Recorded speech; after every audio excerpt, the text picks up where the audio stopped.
ايه ها يمكن يجي لنا من الخارج، دق الباب. اجي مهيدي. هلو بابا، هلو ماما. هلاو يما، ولك هاي ميلك هاي الحيوان.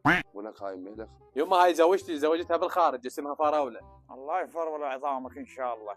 ولك ابويا شنو جايب لي هاي انت ما لابسه حجاب؟ مو عيب شقل للناس، احنا اسلام. بويا ذولا ما يعرفون شنو الاسلام، ذولا كفار بويا، بس هسه من عيونه، هسه خليها تلبس حجاب تتدلل. جات يا ابويا من جيت من خارج ما تعرف تجيب لك وحده لابوك يقول هذا شبعان ضيف. بويا شو رايك نقول لما ناخذ رايحه؟ لا شاك خوي. يما شجاعة مالتك نايمة 12 الظهر، نريد نتريق. هاي بالخارج كلها هيجي. لا يما هسه هي توقيتها 12. يما بالخارج مو مثلنا هنا، انا اذا نامت 12 تبتلع لعمرها. لا هناك على راحته، هسه هذا توقيتها. هلاو واخيرا اجت العروس. هلو بيبي. هاي شنو هاي؟ بويا اعذرني، ذولا كفار ما يعرفون عاداتنا وتقاليدنا. والله يا ابويا مو هم الكفار، هم